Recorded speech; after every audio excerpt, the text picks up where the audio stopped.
پیارے بچوں، السلام علیکم ورحمۃ اللہ وبرکاتہ۔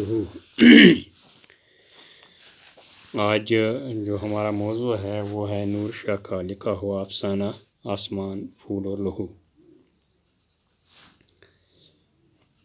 آسمان، پھول اور لہو نور شاہ کا لکھا ہوا مختصر افسانہ ہے جو روزمرہ زندگی سے تعلق رکھتا ہے۔ افسانے کا پلاٹ ایسے سماج کی عکاسی کرتا ہے جس سماج میں افسانہ نگار خود رہتا ہے۔ اس کہانی میں سچائی اور حقیقت ہے۔ افسانہ نگار روزمرہ زندگی میں پیش آئے ہوئے ایک واقعے کو اس طرح بیان کرتا ہے کہ ایک عورت گھریلو ضروریات کی چیزیں خریدنے کے لیے بازار جاتی ہے۔ اس عورت کی نظر بازار میں ایک معصوم 6-7 سال کے بچے پر پڑتی ہے جس کے ہاتھ میں کچھ پیسے ہوتے ہیں اور وہ دکاندار سے گڑیا خریدنا چاہتا ہے، لیکن پورے پیسے نہ ہونے کی وجہ سے دکاندار اسے گڑیا نہیں دیتا۔ یہ بچہ اس عورت کی طرف دیکھ کر اسے پوچھتا ہے کہ کیا میں ان پیسوں میں گڑیا نہیں خرید سکتا؟ عورت اس کے پیسے گن لیتی ہے جو گڑیا کی قیمت سے کم ہوتے ہیں۔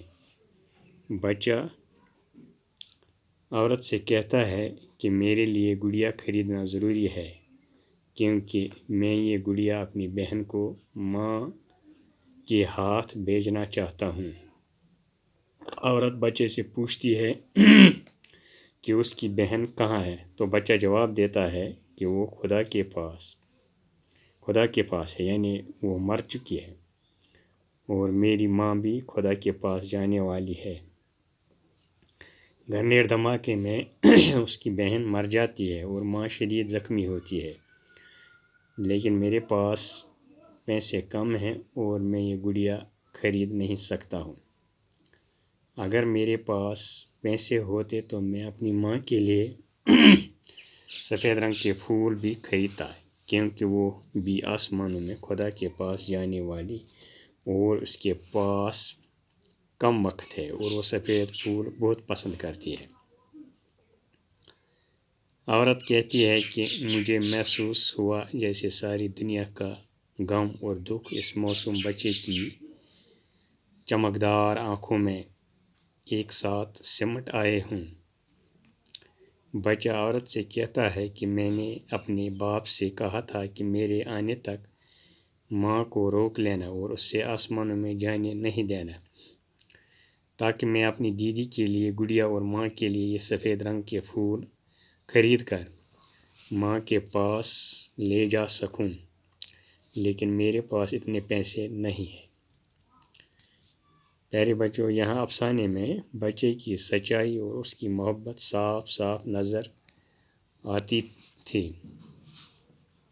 اور دوسری طرف وہ کڑوا پن بھی صاف دکھائی دیتا ہے جو اس بچے کو اپنے ماحول اور معاشرے سے ملا تھا۔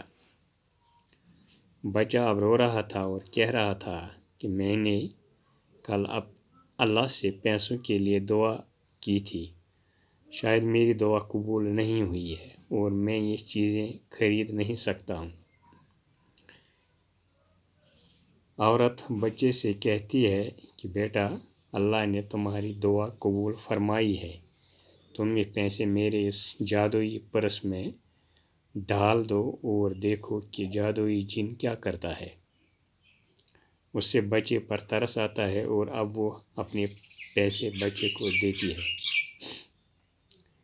بچہ پیسے پرس میں ڈال دیتا ہے۔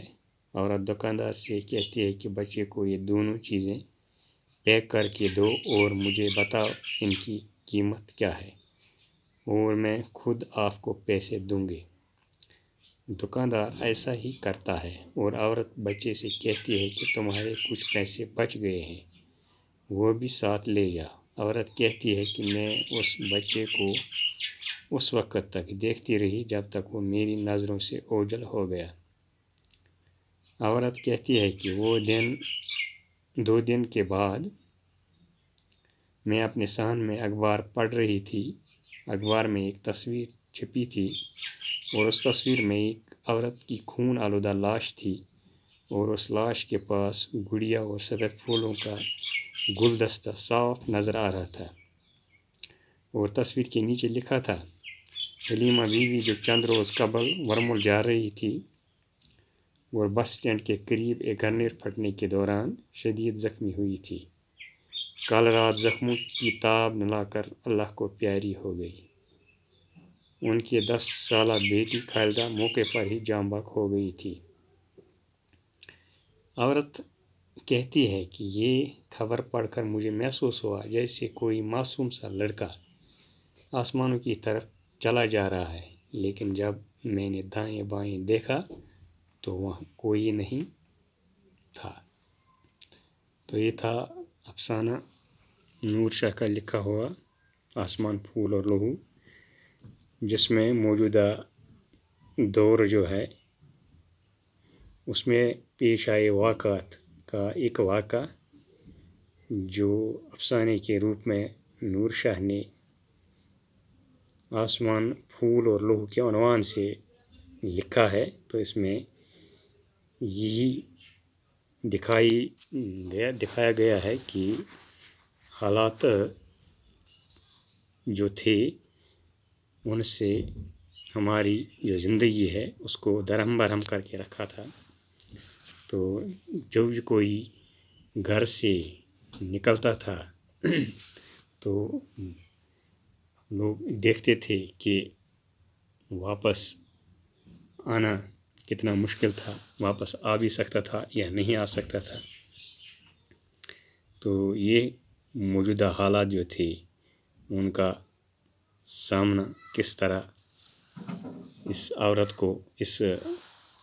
کو کرنا پڑا جو اپنی زندگی ان حالات کی بھینٹ ان کی زندگی چڑھ گئی، تو انہوں نے اپنی زندگی گنوا دی۔ تو اس سے جو اس کا بچہ جو تھا تو اس کے آنکھوں میں بھی یہ سارا درد، سارا کرب، سارے دکھ امڑے ہوئے تھے۔ تو وہ اپنی ماں اور بہن سے علیحدہ ہوا، جدا ہوا، تو ان کی جدائی جو تھی اس کی آنکھوں میں صاف صاف دکھائی دے رہی تھی۔ تو اسی کا تذکرہ نور شاہ نے اس افسانے میں کیا ہے۔ نور شاہ جو ہماری ہی اس سرزمین کے ایک مشہور و معروف افسانہ نگار ہیں، تو وہ بھی ان حالات کو دور سے قریب سے ان پر نظر رکھے ہوئے تھے۔ تو وہ بھی انہی حالات میں جی رہا تھا، تو انہی حالات کو دیکھ کر انہوں نے یہ افسانہ ترتیب دیا ہے۔ تو آج کا سبق جو ہے وہ اتنا ہے، باقی وسلام۔